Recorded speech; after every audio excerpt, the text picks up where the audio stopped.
So, welcome back, boys and girls. So now we're going to begin reading and continue reading on page 36. The title is Causeways, Aqueducts, and Marketplaces. Lake Texaco contains salt water. Providing fresh water from the population of Tenochtitlan was a challenge. The Aztec used sand, dirt, rocks, and wooden stakes to build three wide causeways. Each causeway was about 2.5 miles long. These wide raised roads connected the city to natural springs on the mainland. Each causeway supported an aqueduct, a structure built to carry water. The aqueduct support consisted of two clay pipes. One transported fresh water from the springs into Chikochican for drinking and bathing. The second pipe was a spare, used only when the first pipe needed cleaning. Bustling marketplaces filled Chichochican and other cities. At the Grand Market in nearby Tlago, thousands of people traded daily for goods such as clothing, food, and pottery. Merchants brought goods to exchange from all over central Mexico and even beyond. And boys and girls, even here, if you want to go over and continue to read, after you watch this video, the link is here for you to read in your student readers.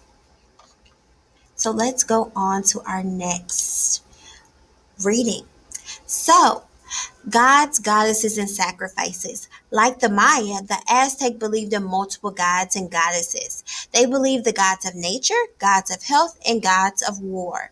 The Aztec believed that the sun god, Hatzutapalti, could not make his daily journey from east to west without nourishment. They believed that the sun would not rise and the world would end if they did not feed him.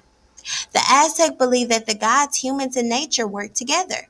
The Aztec lived in a region surrounded by volcanic mountains. It was an area where earthquakes would likely to occur. They believed that the gods controlled these forces of nature, and the people angered the gods. The gods might rattle the earth or release hot lava from the mountains. Like the Maya, the Aztec made sacrifices to gods. Many human sacrifices took place at the Temple Mayor inside the sacred predict. At the base of the temple steps, the Aztec built a rectangular ball court. The object of the ball, called Ulamazi, was to pass a rubber ball through a stone ring. Doesn't that sound a lot like Mayan game of Pocatak? Like Pocatak, the Aztec ball game was sometimes played as part of religious rituals. Sometimes players were sacrificed at the end of the game. Not far from the court at Tenochtitlan, archaeologists unearthed evidence of these sacrifices. The last page, everyday life in the Aztec Empire. The Aztec valued education. Boys went to different schools depending upon their social status. Noble boys were taught by priests in the temples. They learned to read and write and trained to be future leaders.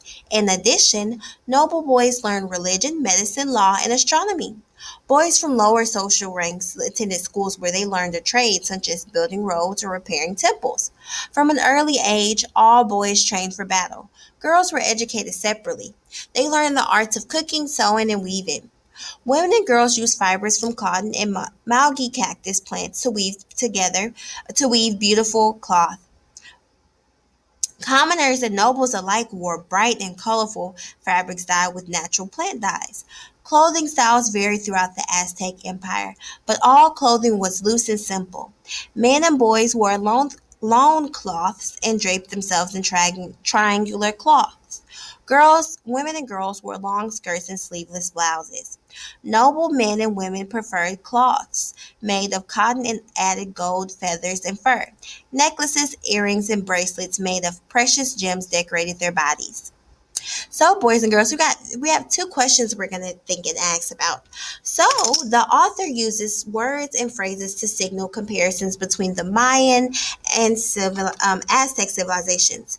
Look for words and phrases that compare these two civilizations. So, we're going to stop here and review and answer the two questions when we come back.